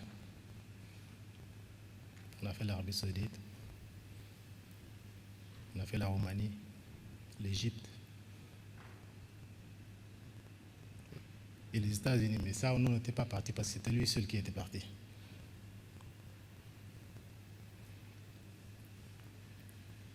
Lors de la sortie de FAN en 80, parce que nous avions évacué d'urgence, comme le FAN voulait se retirer, et le quartier où nous habitons, c'était une partie des FAN qui occupait une partie des FAP. Et mon père nous a retirés de là pour nous envoyer à Koussiri. Après Koussiri, nous étions partis à Maroua. À Madouri d'abord, excusez-moi, puis Maroua. Une fois à Maroua, souvent, comme c'était la plupart des gars des FAN qui étaient là, j'ai dit FAN, Forces armées du Nord, pas FAN. Tout le temps, mon père voyageait. Et souvent, M. Salengaba qui était avec nous à la maison. Quand mon père n'était pas là, c'était lui qui était là. Et 2 cousins, Hissène et Kafine. Mon père voyageait beaucoup. À chaque fois qu'il revenait, je voyais 2, 3 semi-remorques qui étaient stationnés devant notre porte. Ils contenaient beaucoup de choses. La seule chose que j'ai pu, c'est qu'à chaque fois, Salim Gaba récupérait l'encre du journal Al-Watan. Parce qu'il était parmi les rédacteurs. Ils venaient, ils prenaient ça, ils allaient à Koussiri. Ceux qui étaient chargés de transbordement étaient soit Hissène Seydou, le commerçant, ou Hissène Michelin. c'était les deux qui faisaient les transbordements. Mais à chaque fois, ils se réunissaient à la maison. Il y avait les Bichel Fout, les Khalil Dabzak, les Mouli Seyd, Mouli Nene, Togoujime. La plupart des gens, ils passaient à la maison. À chaque fois que mon père est là, c'était soit des réunions, soit certains étaient des visites familiales. Et c'est à ce moment qu'on a passé presque un an. En 82, mon père était bien avant. En 82, quand il était rentré, mon père qui était au préalable, il était avec les femmes. Parce que je me rappelle, lorsque j'ai demandé à ma mère, en 78, quand on était en Roumanie, mon père était revenu à N'Djamena. Et à ce moment que M. Abreler a demandé d'intégrer les fans avec M. Djibril Hissène Grinki. Donnez-moi le titre.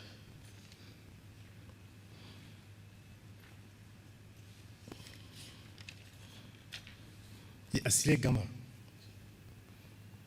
Ils étaient là, trois, on leur a demandé d'intégrer les fans. C'est pourquoi, bien après, en 119, dans le premier gouvernement de Goun, dirigé par Lolon Machwa, mon père était le secrétaire d'État au plan. À ce titre, il avait assisté à presque tous les accords de Kano 1, Kano 2, Khartoum. Et là, il était revenu, il était avec les fans. Une fois en 82, c'était toujours la lignée des fans. Il faisait toujours, il était membre du CCFAN, du Conseil de commandement des forces armées du Nord. Et il voyageait beaucoup. Il recommençait la même chose. Soit c'était en Égypte, Soudan. Souvent,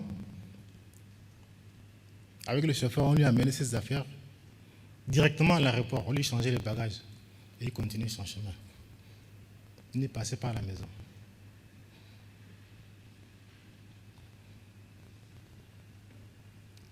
Et après, ça a continué ainsi. Et puis, ça n'est survenu lors du décès de M. Idriss Miskin. C'est là où tout le pauvre a commencé. En fait, c'est le boîte de Pandore qui était là.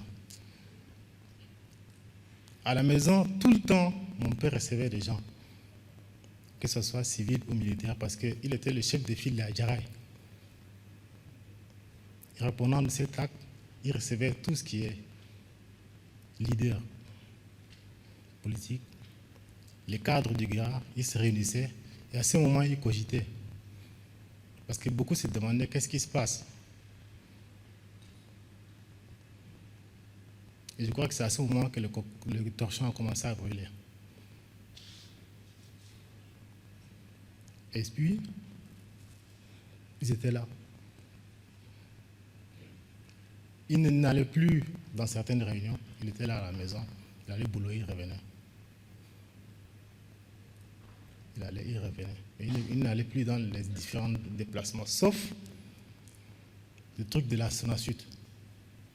Étant le PDG, il allait de temps en temps.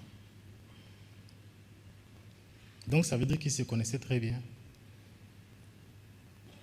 C'était des compagnons. Oui. Voilà en un mot ce qui s'est passé. Merci, monsieur le témoin. Est-ce que vous pouvez nous préciser quelle fonction occupait votre papa? Quand est-ce? À quel moment? Disons sa formation professionnelle d'abord. C'était l'administrateur de formation. C'était administrateur de profession. De formation, et il a fait son doctorat en sciences politiques. Ok. Et quels étaient ses rapports avec M. Hissène Habré? ils étaient tout le temps ensemble, vu, comme je viens de vous le citer. Mais moi, il y a des moments où il venait, mon père quittait la maison, il allait à la prison, ils allaient travailler et il revenait très tôt le matin. Chaque fois que je lui demandais, mais où tu étais, il dit, il était au palais. Et c'était fréquemment, surtout quand il voyageait beaucoup pour le compte des femmes. Ok.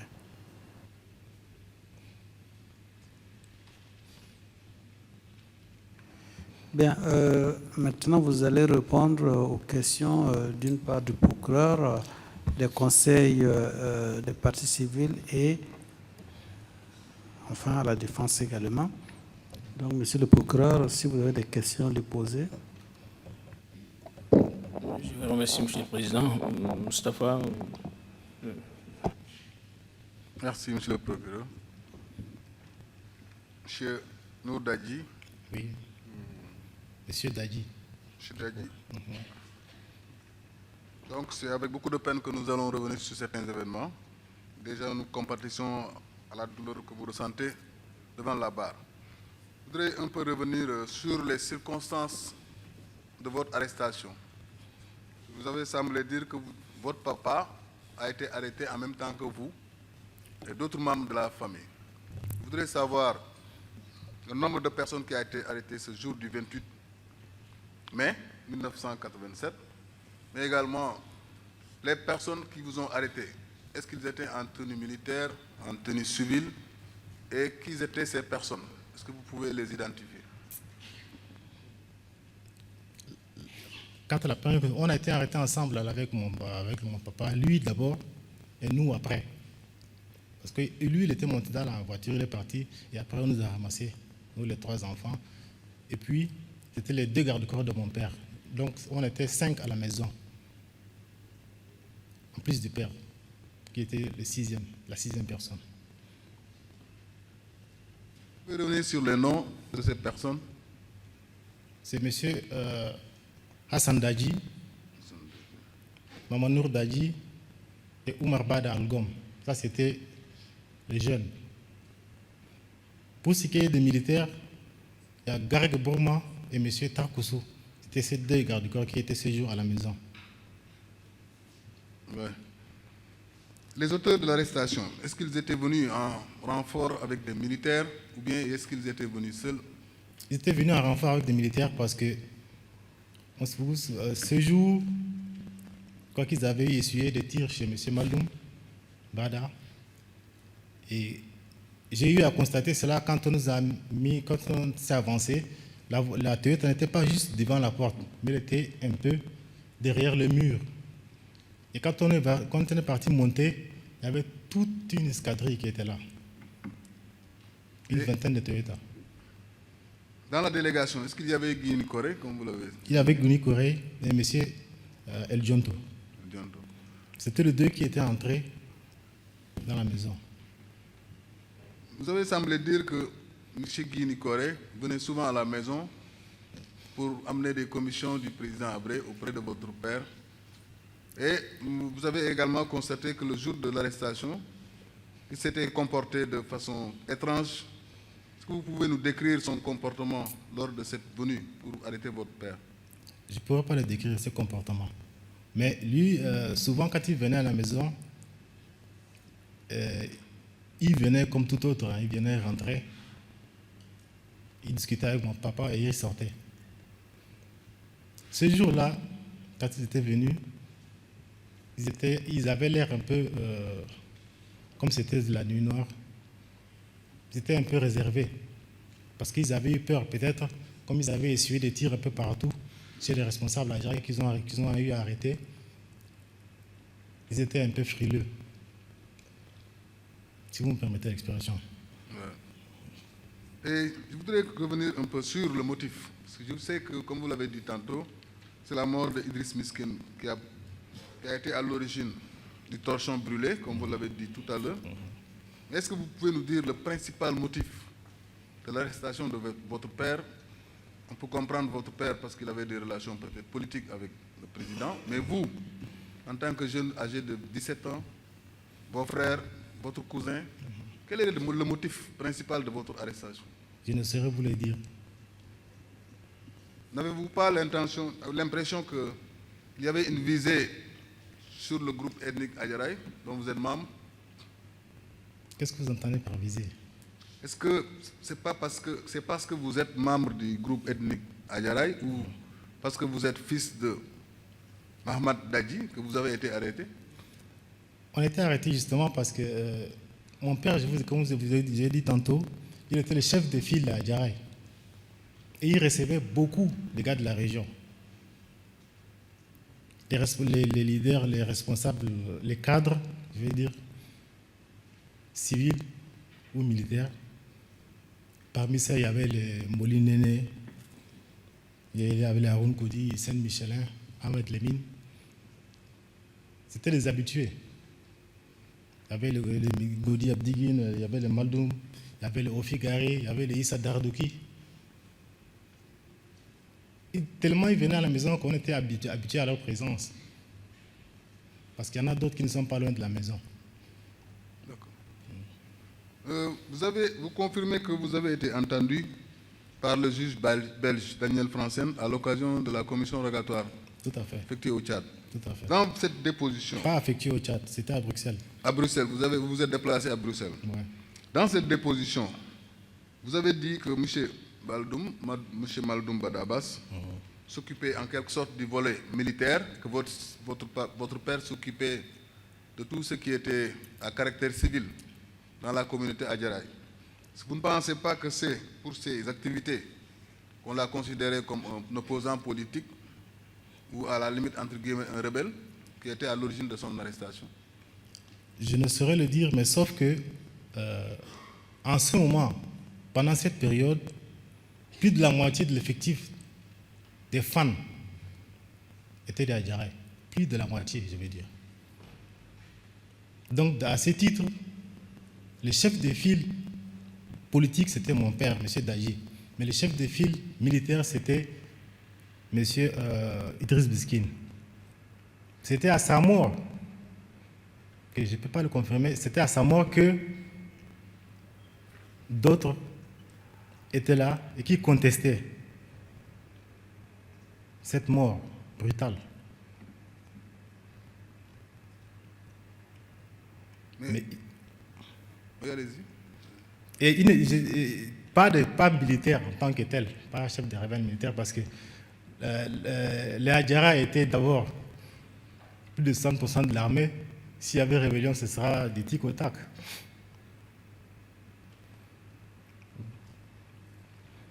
Je vais vous demander la question de savoir, est-ce que vous, compte tenu des circonstances de l'époque, du conflit, parce qu'il y avait un conflit avant l'arrestation de votre père, il y avait un conflit, il y avait un désarmement des Adjaraï effectué par votre père pour ramener le calme dans le cadre de la réconciliation? Non, je ne savais pas. Vous ne savez pas? Je ne savais pas. Est-ce que le rôle que votre père jouait dans la communauté Adjaraï et le fait qu'il recevait des personnalités de cette communauté dans sa maison, son arrestation vous a surpris, ou bien lui-même surpris, ou bien est-ce que vous vous attendez à cette situation, l'arrestation de votre père? Pas du tout. Donc ça a été une surprise? Ça a été une surprise, pour moi en tout cas. Oui. Pour lui, je ne saurais le dire. Vous avez parlé tantôt des relations entre votre père et le président Abré. Ouais. À votre avis, quel était le nombre de rencontres que votre papa avait avec le président? Est-ce qu'il se voyait toutes les semaines, bien à chaque fois qu'il venait en mission? Quels étaient leurs degrés de fréquentation? Je ne saurais le dire, sauf que je savais qu'il y a des moments où il sortait, il allait, il revenait, comme il sortait tout le temps. Parfois, c'était parfois les heures de boulot, mais je ne saurais le dire qu'ils étaient restés se rencontrer tout le temps ou bien à des périodes bien distinctes. Est-ce que vous êtes en mesure d'affirmer que vous étiez des amis pour avoir partagé les mêmes écoles à l'étranger et avoir les mêmes convictions politiques et dans le même gouvernement? Je suppose. Parce que pour la confirmation, il faut d'abord que M. Dadji lui-même le fasse. Mais je sais très bien que c'était un civil, un politico-militaire, comme on le dit. C'était un civil et qui a fait toute la tournée, presque toute la tournée de M. Abré. Ils étaient ensemble, que ce soit à la Ramkoulé, différents moments, ils étaient ensemble. Donc, je présume qu'ils se connaissaient vraiment et que cette affinité, cette réciprocité l'avait mené à faire certaines actions pour le compte du fan. Revenons sur votre détention. Vous avez été arrêté le 28 mai 1987, conduit au niveau de la Bissir avec les membres de votre famille. Est-ce que vous pouvez nous dire le nombre de personnes avec qui vous partagez la cellule et nous décrire un peu les conditions de détention? Parce qu'il m'a semblé lire que parfois vous vous tenez debout compte tenu de l'exiguïté des locaux et du surpeuplement de la cellule. Est-ce que vous pouvez revenir un peu sur les conditions de détention au niveau de la brigade spéciale d'intervention rapide? Ok. La cellule avait à peu près 6 mètres sur 3. 5 mètres sur 3, 6 mètres sur 3, à peu près. Et sur ce fait, imaginez que autour, quand on était venu, il y avait une dizaine de personnes à l'intérieur. Et vers 2 h du matin, on était plus de 150. Est-ce que c'est possible de s'allonger? Non. Merci. Je ne pense pas, pour avoir visité cette cellule. Donc, vous dites que vous étiez 250 personnes. Autour de 150. 150 personnes Ouais. dans cette cellule. Et vous avez également dit que vous avez reçu, lors de votre détention, des militaires blessés. Ouais. Qui étaient ces militaires? C'était des prisonniers de guerre étrangers ou bien c'était des militaires Adjaraï arrêtés? Est-ce que vous pouvez nous décrire un peu leurs conditions, leur état de santé? Parce que vous dites qu'ils étaient blessés. Oui, beaucoup étaient blessés parce qu'ils ont dû essuyer des tirs un peu partout, comme pour l'arrestation de M. Mbaloum, comme pour M. Khamis Eli et bien d'autres, des militaires qui n'ont pas accepté de se faire prendre. Donc, quand ils étaient là, la plupart étaient des Adjaraï. Puis je peux dire que tous étaient des Adjaraï parce que on avait un trait de caractère, les Adjaraï ont un trait de caractère qui est un peu spécifique, surtout ceux de l'ethnie de mon père qui étaient les Kenga et les Moukoulou. Et ayant eu à recevoir à voir plusieurs gars qui venaient à la maison, je savais à peu près qui était Adjaraï et qui ne l'est pas, étant moi-même Adjaraï, bien que j'étais jeune à cette époque. Mais j'étais avec certitude que la plupart étaient des Adjaraï, c'était des militaires. Et souvent, les militaires n'ont de garde de corps que ceux de leurs semblables. Et combien de fois vous avez été extrait de cette cellule? 3 Combien fois. de fois? 3 fois. 3 fois. 3 fois. Et vous étiez amené au niveau de la DDS. Ouais. Et vous pouvez revenir un peu sur les scènes de torture auxquelles vous avez assisté? Vous avez dit que vous avez assisté à des scènes de torture. La première fois, c'était l'arrachage des ongles de ces fameux militaires dont je vous ai parlé,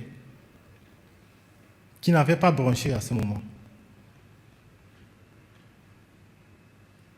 Parce qu'imaginez quelqu'un qui avait les mains attachées sur la table, on lui arrache 10 ongles avec une pince. Il n'a même pas bronché.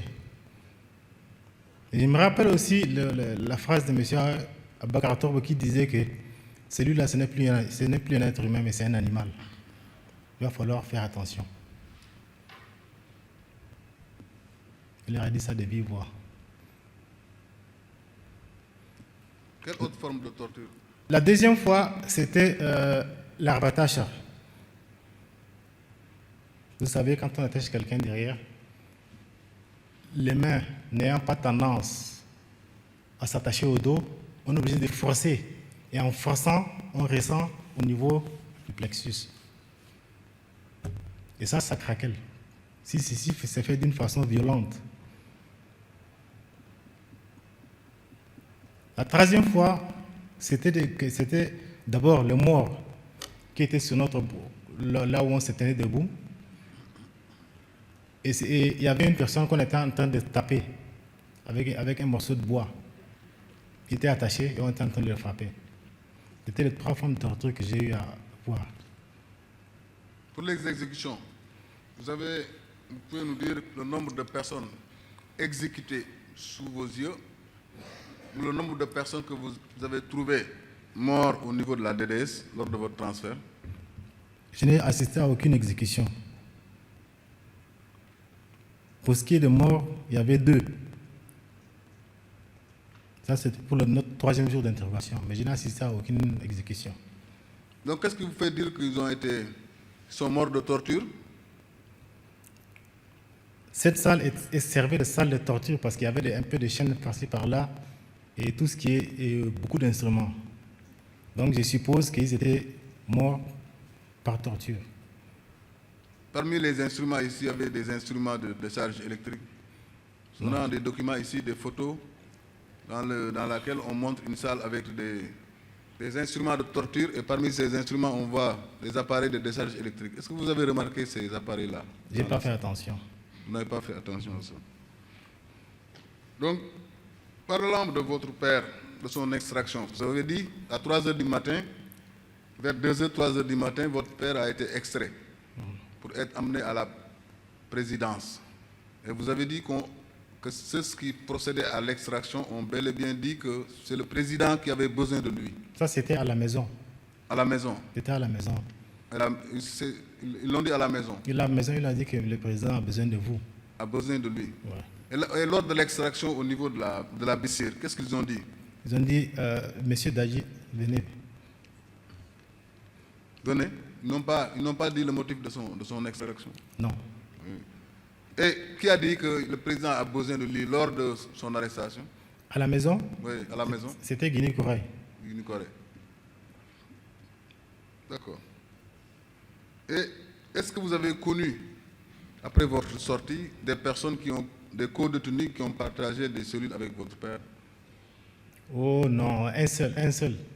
Monsieur Ibrahim Kossi, le vieux, qui m'a dit qu'effectivement, à un certain moment, ils avaient partagé la cellule avec mon papa. Sinon, rien à filtrer. Vous savez que en cette période, on a même peur de son nombre. Très peu pouvaient vous dire réellement ce qui s'est passé dans les geôles, les prisons. D'accord. Est-ce que vous êtes en mesure de nous dire, en dehors de ces personnes, d'autres Adjaraï qui ont fait l'objet d'arrestation? Oui, il y en a beaucoup. Hein. Il y avait Hissène Michelin, il y avait Moli Nene, il y avait Ahmad Lamine, il y avait Issa Dardouki, il y avait Ofi Gari, il y avait aussi mes oncles, Mohamed Kabira, qui était le chef de canton, qui était le petit frère à ma mère. Il y avait aussi son cousin Doli Khalifa et plein d'Adjaraï que je connais. Et c'est au niveau des autres localités, en dehors du Guéra, est-ce que vous êtes en connaissance des membres de la communauté Adjaraï arrêtés? Répétez la question, s'il vous plaît. En dehors du Guéra, est-ce que vous avez connaissance d'autres membres de l'ethnie Adjaraï arrêtés, exécutés? Si, parce qu'il y en a qui venaient des provinces. Il y avait des militaires des cadres qui n'étaient pas à N'Djamena, mais qui venaient des provinces. Dans le dossier belge, après votre audition, vous avez déposé un certain nombre de documents. Et parmi ces documents, il y a la carte d'accès de votre père en tant que président du conseil d'administration de la Sona Sud. Carte d'accès? Carte d'accès à la présidence. Merci. Donc, est-ce que vous pouvez confirmer ici, devant la Chambre, que ces documents appartiennent à votre père et dans quelles circonstances vous l'avez saisi et déposé entre les mains du juge? C'est cette carte lors de la fouille. Lors de la fouille qui a été opérée, cette carte effectivement appartenait à mon père. Et cette carte a été remise par M. Ismaël Hachim.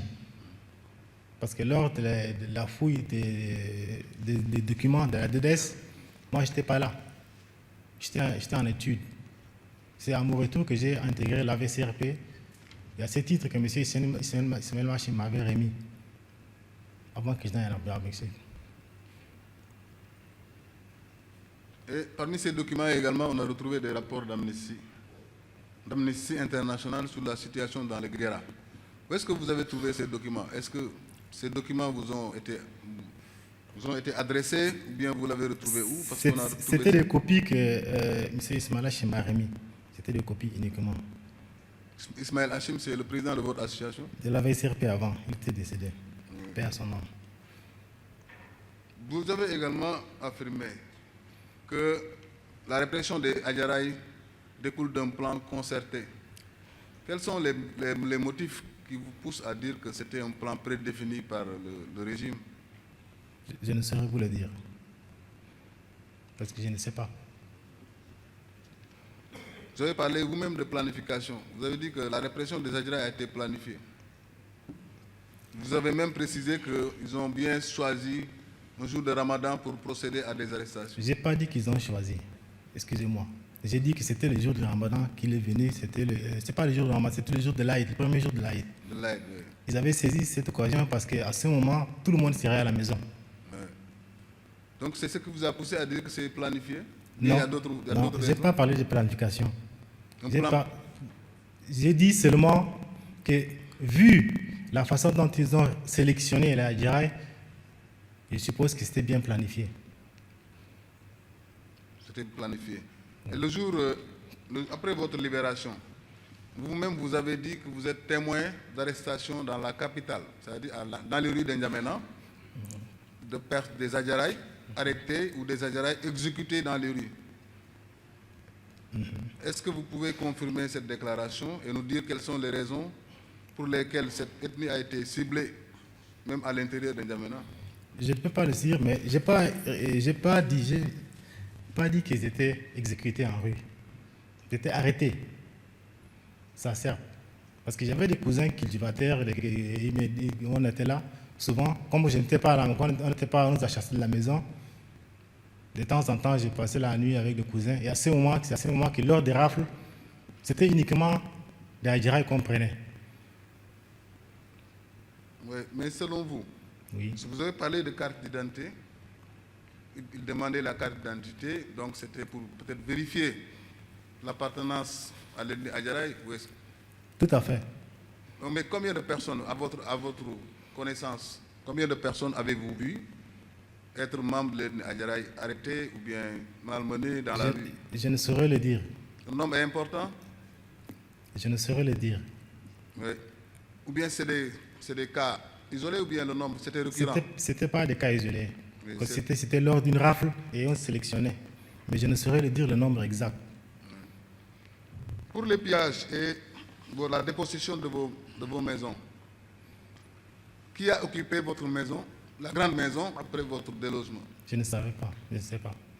Il m'a semblé lire que c'est la sœur de Guy Corée qui occupait l'une des maisons appartenant à votre père. J'ai aussi lu dans les différents documents que c'était ça, mais physiquement, je n'ai pas vu. Et tant que je n'ai pas vu, je ne peux pas affirmer. Donc vous l'avez appris au niveau des rumeurs ou bien c'est quelqu'un qui vous l'a dit? C'était des rumeurs. Des rumeurs. Ouais. Pour le véhicule qui a procédé à votre arrestation, vous avez parlé de pick-up, mais également vous avez parlé d'un véhicule de la présidence immatriculé PR02. Ouais. Ce véhicule vous a transporté ou bien c'est le véhicule qui a transporté votre papa? Uniquement mon papa. Uniquement votre papa? Oui. Selon vous, ce véhicule appartient à qui? Comme l'immatriculation l'indique, ça appartient à la présidence. À la présidence. Ouais. Est-ce que vous pouvez imaginer est-ce que vous pouvez un seul instant croire que le véhicule de la présidence peut venir arrêter votre papa sans l'ordre du président lui-même? C'est pas possible. Et puis, c'est pas la première fois que ce véhicule vient. Vous avez vu plusieurs fois ce véhicule dans votre maison? Ouais. Pour d'autres missions? Parfois, ils viennent, ils vont, c'est tout. Oui. Maintenant, on parle un peu de la mort d'Idriss Miskin. Vous avez déposé des documents dans le dossier belge, notamment des extraits des coupures de journaux de Al-Watan, qui font dire que M. Miskin a été empoisonné, ou bien serait mort du fait du président de la République. Qu'est-ce que vous connaissez de la mort de Miskin? Rien du tout. Mais pourquoi vous avez déposé ces documents? J'avais ces journaux et je me suis dit que ça pourrait compléter, à avoir, ça pourrait éclairer les juges en ce moment. Mais vous n'avez pas lu dans ces documents? Vous avez lu les documents? Tout à fait. Est-ce que vous avez vu que cette affirmation est bien mentionnée dans le document? Je ne saurais le dire. Vous n'avez pas lu? Donc, monsieur Mahamat Daïdi, oui. Après votre libération, est-ce qu'on vous a fait prêter serment? Après votre libération, qu'est-ce qu'ils vous ont dit lorsqu'ils vous ont déposé à bord de véhicules dans la rue pour vous dire de rentrer, vous demander de rentrer? Ils ont dit, vous n'avez rien vu, vous n'avez rien su. Mais vous n'avez pas prêté serment? Non, on n'a pas prêté serment. Oui. Est-ce qu'ils vous ont remis un document attestant de votre libération? Non. Donc ils vous ont laissé simplement partir? Tout à fait. Si vous n'avez pas d'autres questions. Je pense que, monsieur le procureur général, si vous n'avez pas d'autres questions, je remercie monsieur le témoin. Bien, monsieur le président, le parquet en est terminé. Bien, merci. Les 16h09, je crois que c'est le temps de la pause de la soirée. Nous allons observer 15 minutes de pause et nous allons reprendre avec le Conseil des parties civiles.